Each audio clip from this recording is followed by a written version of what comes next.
Hi, Greg. Good morning. Good morning.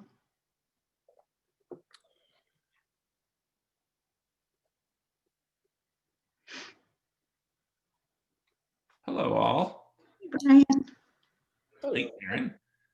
Hey, Betsy. How's it going? Great. Pretty good. We are here. We are. God, every day someone else not in at the light, but vendors and such are like, I'm down with the COVID. I'll talk to you later. I mean, it's just People are letting up a little bit, is what that says to me. could be. You know. Yeah. Hey, Rabbi Rose. And Joan. Hi, everybody. Happy Hanukkah. Happy last night of Hanukkah. It was How so those cute seeing you drive-throughs guys. been? How those They- Benevolent drive-throughs been for y'all? They've been great. We had a special visitor last night, I Louis know. and Brian Herstig. They were two. It took us a while to figure out if Louis was a bear or a dog, but we finally got it nailed down. Uh-oh. It's okay. Most of the kids afterwards said, I don't like this Wooey. Yeah. I don't like this Wooey. It's very scary. No, it was fun. It was fun. They've been nice. You know, the colder it gets, the numbers, and also I think as we get, it started really big, like crazy big. We did one night with Mirowitz and there were several hundred cars. And then we did, a couple other nights that were great. Sunday was amazing. We must have had 400 cars come through, but um, it's as it wanes on, it's a little tough on people. Sort of like Zoom. Amen. I know we're trying to figure out events for 2021, and I'm like, even though some of the virtual ones have been really nice, I just think there's so much Zoom fatigue. I know I have it. It's true. Yeah. I will say that double weddings and double bar mitzvahs for every family is getting a little tough too, because everyone wants to have the little one and now they're planning the next one when they're going to celebrate. So it's interesting trying to deal with the calendar that way too, if it's going to be able to happen even, right? Are most people doing that, Rabbi? Most people are having small b'nai mitzvah or small events, weddings. They pushed it off for a while, but now people are saying we just have no idea when it's going to end, so they're doing them.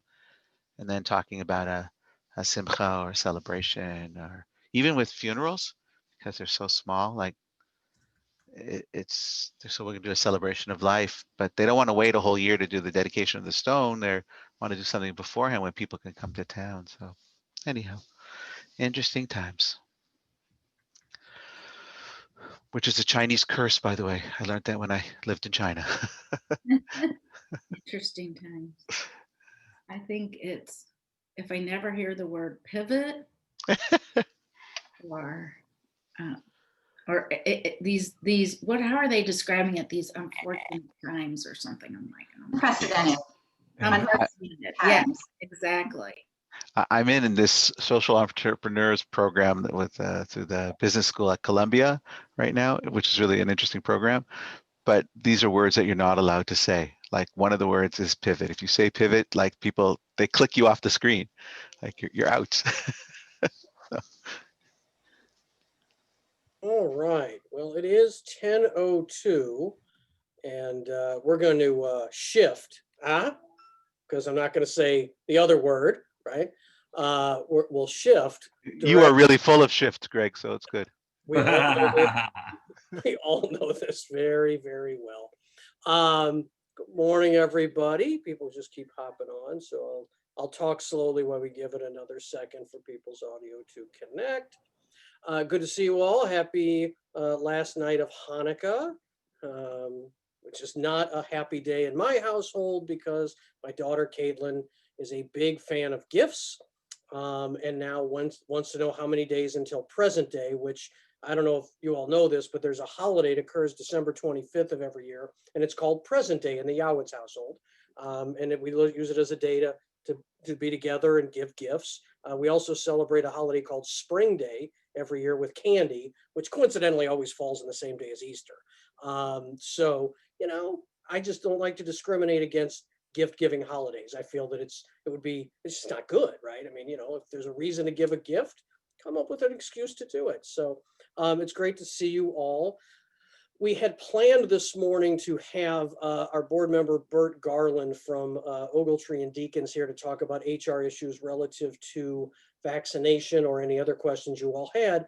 Unfortunately, this thing called work got in his way, and he had an emergency work meeting, probably, I'm going to speculate, involving an important HR issue with a client. So the volunteering part of that fell off. So we're going to try to reschedule him as well. And I think one of the things we're also going to talk about is our next two scheduled meetings are the day before present day and the day before New Year's, and whether or not we feel like we still want to get together. So we'll cover that. I think we can cover that later as we wait and see if more people show. Let's see if more people actually show up casually late. So Hey, Greg, yes. I thought that present day was Chinese, Chinese dinner day. It was, in our household, it's just Chinese food day. So Mine too. I mean, I'm kind of getting into this, adding presents into it, but that's how we've always, acknowledged Oh, that, one always that day celebrates- coming up. Yes, one always celebrates present day with Chinese food. And when one is in their 20s and doesn't have children, one then goes to a casino after Chinese food lunch. Or at least that's how I used to celebrate it when I was younger. Because a casino is a very celebratory location. But obviously, I digress really far sometimes. Oh, wait, hold on a second. I'm the newest one here. Where does one go for Chinese food in this town on present day? Where's the Oh my best? gosh. Put it in the chat. I need to know where the best Chinese food is for that particular day. And I'm serious. And you will see many people there. Well, I'm not going anywhere. I'm looking for True, delivery take this out. year. Normally, yes. This year will be pickup for certain. So, oh, the old happy China. All right. So, other than menu selections for present day lunch or dinner, does anybody have any questions for me? Excellent. All right. Well, I'll turn it over to Brian. We have a pretty loose meeting today because the whole agenda got, the gift got taken away when Bert had to work. Yeah, so right, Bert wasn't able to make it. That was our focus. If David joins us, he can give us a brief update, but I also know, Scott, that there was an incident earlier this week, and I thought maybe you could just update people and maybe do a little end of year reminder around safety security. Sure, absolutely. So we did have an incident at one of our entities, and for those of you that have had incidents where I've put out alerts, you know that I don't put specifics out about the individual or the entity. Generally, that information is not relevant to the real reason why we're putting the information out, which is to enhance safety and security. We did have what looks to be an attempted carjacking situation where a shot was fired at one of our staffers at one of our entities, and everybody is okay. It was a single shot. The individuals departed the area immediately after that. But let me give you the circumstances leading up to it. It involved two staffers sitting in a running vehicle on a parking lot at 8 o'clock at night, alone on an empty parking lot. And it did not give any indication of being a targeted incident. This was pure opportunity. It was a cold night, and unfortunately, this is what we're dealing with right now. People are just willing to, there are elements out there that are willing to use a firearm to take a vehicle, frankly, maybe just to drive 6 blocks to get to where they're going and then dump the vehicle. But they're willing to put lives in jeopardy to do this. So we really have to be aware of our surroundings. We really have to recognize that when we go out to get in our vehicles, it should be get in your vehicle, start your vehicle, and get away from the site. Don't look for how many people texted you or emailed you, or, check your Facebook or things like that. It really is important to just get in and really get moving. A moving vehicle is a much more difficult target, but a sitting vehicle, especially parked in a parking space, is a pretty easy target. Fortunately, in this situation, the individuals were working, and when they saw the three gentlemen walk through the parking lot, they recognized that one of them was paying way too much attention to the car. It made them nervous. They didn't immediately come up to the vehicle. They actually went around the side of the building first. When they did that, they'd shut the car off, and one of them got out of the car. The other one sort of hid in the car. One of them got out of the car and went to the building, and was able to get to the building, and was actually opening the door to go into the building when they came back around the corner and attempted to confront them. So that individual was able to get into the building safely. For whatever reason, the other person felt the need to fire off a shot anyway. And, we do have some evidence that was gathered at the scene. So, we're hopeful that if there's been other incidents, that we'll be able to put this together and possibly come up with a suspect. But we do have some good clothing descriptions and some other evidence that was gathered at the scene that might help us with that. But this time of the year, it could literally just be, I'm looking for a ride, and I don't want to walk in the cold, and I got a pistol in my pocket, and you're sitting in a running car. So we just have to be super careful and super cautious, and practice that situational awareness at all times. Thank you, sir. Any questions for Scott? All right. Mindy, I know while we don't have Bert today, and we will try and reschedule the HR piece, there is something that we were planning on scheduling in January.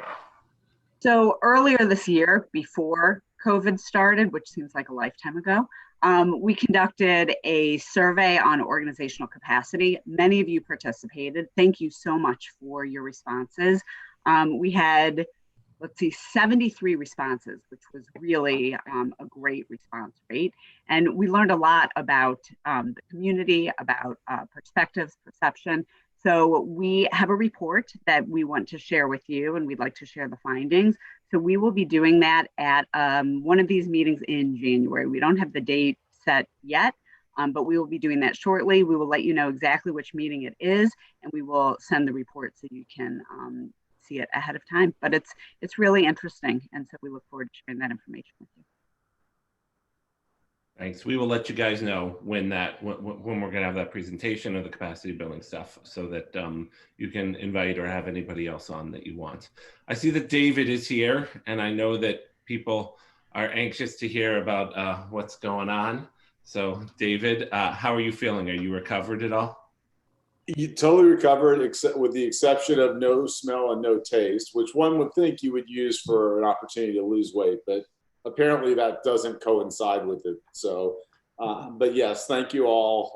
A lot of you sent notes. Everything was great. We're totally fine. Interestingly enough, I was at the dentist this morning, and my dentist told me that people that had COVID, they can tell because they have little red dots on their roof of their mouth. So, just an interesting tidbit. If you go to the dentist and like, hey, you had COVID, they actually know that you had COVID because of that one little thing. But yeah, so there's quite a bit going on. Everybody's reading about the packages that are coming together, and it does really look like by the end of this week, the packages in DC are going to come together with a funding bill to get them through October or September. It is right now, I would say 85% likely that COVID liability in state and local government spending will be dropped, and it will be taken back up the second, third week in January. Everybody expects the Biden administration to be extremely supportive of that.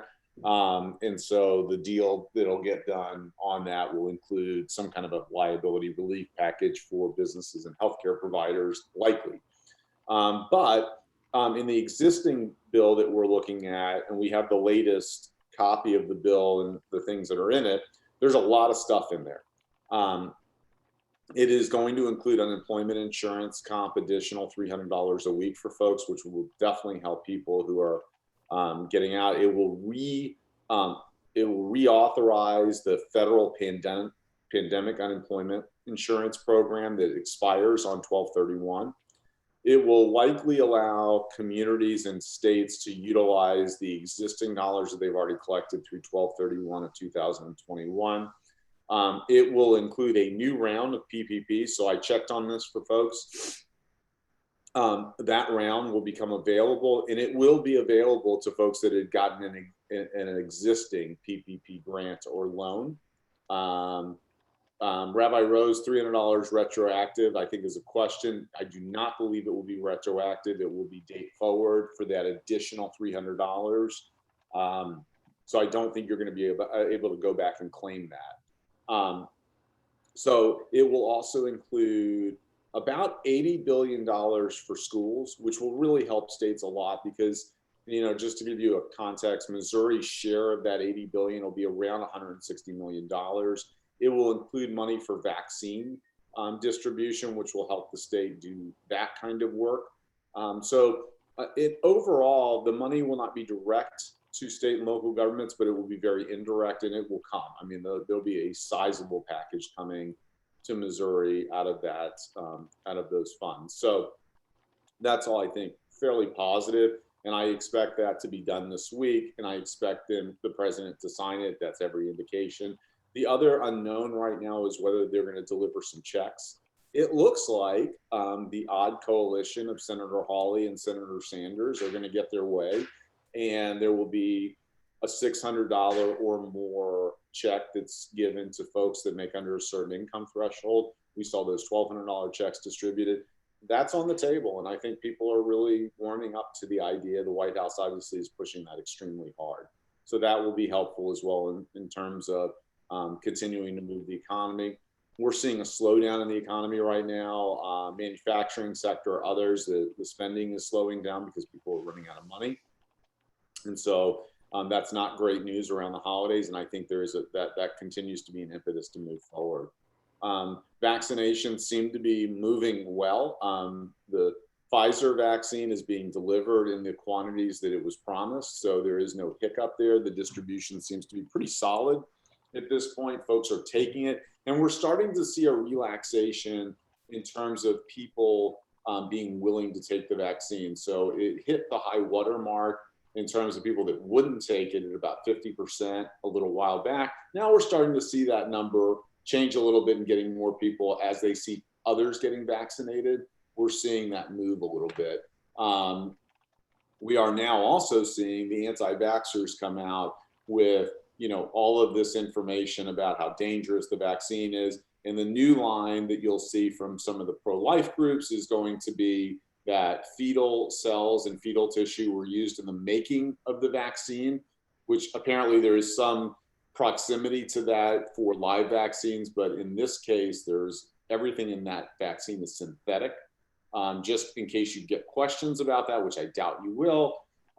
Also, the Catholic Church has come out officially supporting the taking of the Pfizer vaccine. That is a vaccine that is justly produced, I guess, or somehow they make that indication. But we're gonna, the anti-vaccine folks are gonna make hay out of this, and they're gonna continue to spread all this misinformation. Unfortunately, the media kind of bit on the bait that was put out for them a couple of days ago. So that's going to come out. That will be part of the vaccine campaign. Even the most conservative folks in state government right now, the Department of Health and others, are trying to tell people that one has nothing to do with the other. So those are the things that we know. We're looking toward January coming up. We're having meetings with a number of you all. We're really excited about that. We had some great conversations on some programs at JFS. We're working on getting some more information. Joan pointed out this morning in an email, and we're working on that for you, Joan. The Missouri Housing Development Corporation is beginning to issue tax credits again. So that's good news, especially for Covenant, we hope, and we'll hopefully get an answer for you here shortly, as well as anybody else that's in that marketplace. So we seem to have things reopening right now. I think I'll stop there. If there's any questions, Brian, that's probably more rambling than is necessary. Does anybody have any questions, rambling or otherwise, for David? I do. I read that the new PPP is for severely affected businesses. Is it just for like restaurants and hotels, or is it going to be open to all business again? Yeah, so it's going to be open to all business, but the threshold, so if you recall in the initial PPP program, the threshold was, hey, you think something's good. You just have to attest to the idea that you're nervous essentially about potential revenues. This round will require, I think, some additional documentation and proof that basically suggests that you've been affected by it.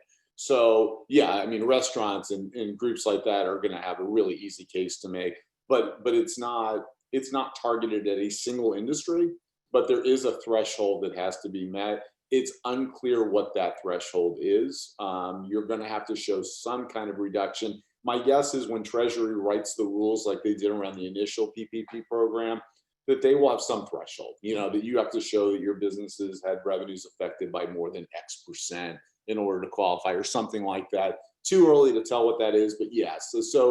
But what I can say is for many of our organizations that are going to need a second round, should not be hard. I mean, the J should not have a difficult time showing the impact of COVID on their revenue stream, nor should a group like JFS or others. So I don't anticipate we're going to have a lot of problem.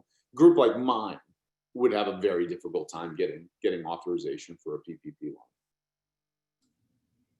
Anyone else? Well, we actually do have a way to help if you're interested in helping to reach out to our elected officials and maybe have some impact on some of this. Karen? Sure. So Jewish Federations of North America is having their first ever National Jewish Virtual Mission to DC, February 1st and 2nd. It begins the evening of the 1st at 7:30. It's open. I think it's free. It's open to anybody who wants to participate. There's no cap. We will spend the day on the second meeting with policymakers about our top policy concerns, which include COVID relief for nonprofits, security funding, fighting anti-Semitism, and helping Holocaust survivors. Those are some of the main issues. And when you register, you put in your congressional district, and we'll be meeting with our congressional leaders. So I encourage you, we were going to put something out in the Board of Trustees email tomorrow evening, so you should see that. But if you have any questions, you can reach out to me. I'm happy to forward you the information. The evening is going to kick off with Representatives Lee Zeldin and Kathy Manning, and they're going to have a New York-based Ethiopian funk group to kind of toast the Black History Month, because that begins February 1st as well. So it should be a really exciting program. You all are welcome, and it's important for us to be in front of our. Sorry, Karen, you said the meeting is tomorrow night. Is the meeting tonight? Sorry, you're muted, Karen. We're going to put the email out at the Board of Trustees email, the information in the Board of Trustees email that goes out tomorrow afternoon. Okay, for Friday, but tonight there is a meeting, right? I didn't wear a tie for no reason. Oh, your board meeting is tonight at 4 o'clock, yes. Sorry, I apologize. Tied to those meetings. Yeah, that's a board meeting at 4 o'clock. And then the Board of Trustees email blast will go out tomorrow with the information. So you all get that in your email. But in the meantime, you're more than welcome to ask me any questions about it, and I can get you any information you need. Karen, I see that Hershey asked about Senator Sanders and Hawley at the same time. I mean, since this is organized by JF&A, I don't know about that one. Yeah, I don't know exactly how they're going to be setting up those meetings. So I guess it would depend on who's available and willing to meet with us. So it could be our senators, it could be our reps. So I don't know the answer to that, but we can find out.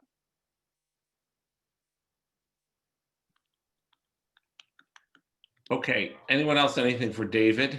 or around this whole political activism, social, social engagement with our elected officials piece. I don't know that we have anything else specifically that we want to share. Do people have things that they want to bring up, share, or talk about? I thought Ellen was going to be at the beach this time. It doesn't look like the beach in the background. I'm just saying. No, that's because I'm sitting inside, but I am in Florida. I'll change it just for you. So, one of the questions which Greg brought up at the beginning is that the next 2 weeks, this is scheduled for the day before off days for every organization. And we've had some thinner agendas, although we have some stuff coming in January. And the question really is do people still want to meet? Happy to meet if people still want to, just to be able to touch base and connect. But if people also feel like there's enough going on at the end of the year, or enough people are taking off those times that there are going to be enough people on here to make it worthwhile, happy to do that as well. Ellen says she's okay waiting till January. Does everybody know how to use the reactions, the thumbs up things at the bottom of your Zoom screen? There's a smiley face picture that says reactions. If you click on it, you get a bunch of different things.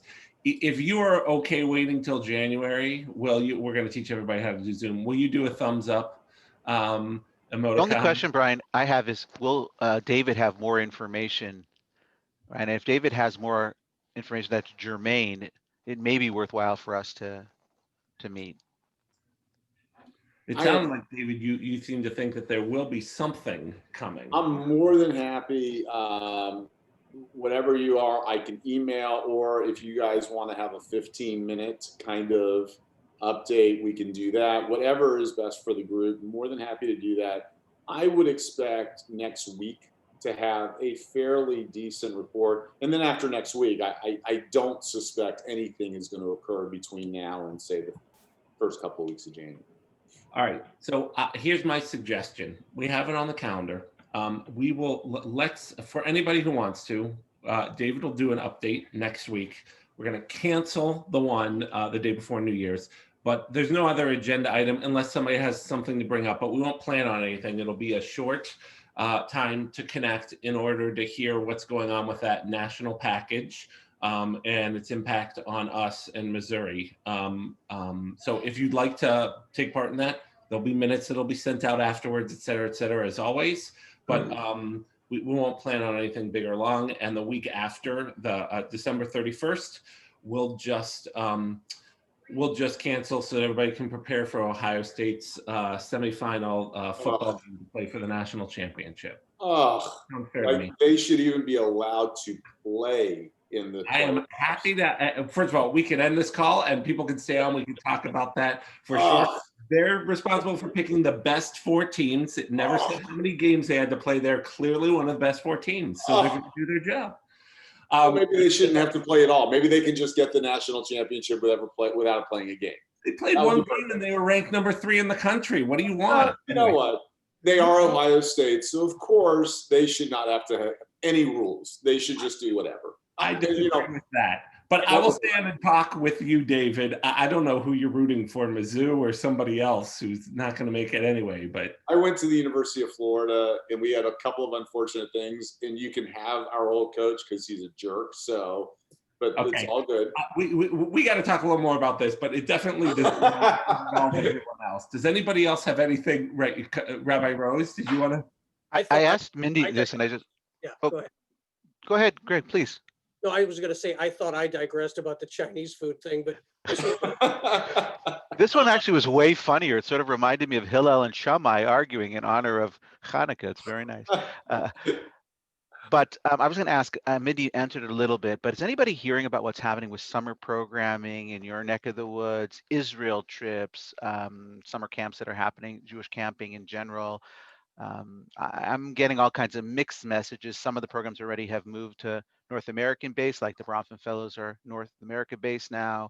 The Nachshon Fellows are wherever they are in the world, they're going to stay and do virtual. But I'm wondering what people are hearing in their communities about camping and things along those lines. We've heard from a national level around Israel team programming, they're not going to make a decision really till March. So we haven't heard anything more than that about summer travel. And One Happy Camper is moving ahead with just promoting and getting grants out to our kids. So hopeful, but that's all we've heard. And are those grants going out regardless if people go in the end? In other words, or are we waiting until March to actually distribute the money? We'll probably wait this time. We usually would wait till February, March anyway. So last year we did have some out that we had to get reimbursed, and we sent them straight to the camps. So it's kind of a pain because the camps have to reimburse. So we'll probably hold off until we know for sure, or at least until March, but they'll get their funding if the camps go. Anybody hearing anything from in the Orthodox world or in the Reform world about what you're hearing? Not. Okay. We're doing, I'm from the Jewish Light. We're doing a camp and school issue, and we're hearing all full steam ahead with summer camp. And camp directors are like, the parents are demanding it, and we're having camp. So who knows, but that's what they're saying. All right, we'll all stay tuned. If anybody hears anything, please, we'll share that next week, or we'll share that in the email updates. And Greg, what about missions from the Federation or from, national missions? Are any of those planning to go? Right now, we have one, I know that we're hoping for October, which was deferred from last year. I don't think we're putting full effort into planning just yet. But we have one that was scheduled for October, a men's mission that I think, if things go well, will go off, will happen. And as far as JFNA goes, I was on the executive committee call, and there's optimism, yet not a ton of firm planning yet. As far as our Show Me Israel community trip, we're looking at 2022. We're going to reach out to all the rabbis first before we make any movement on any plans, because that's what we had done previously when we were talking about a mega trip. We probably won't do a mega trip, but we will be touching base with you and other rabbis in the community to see what your plans are. The reason I ask is we're starting to plan, right? And we're starting to think about it. So if we don't have sufficient numbers, maybe we should be talking much more about a communal orientation. Yeah, Karen Rader's going to reach out to you. We're going to try and set something up in January. Thank you. Great. Anything else?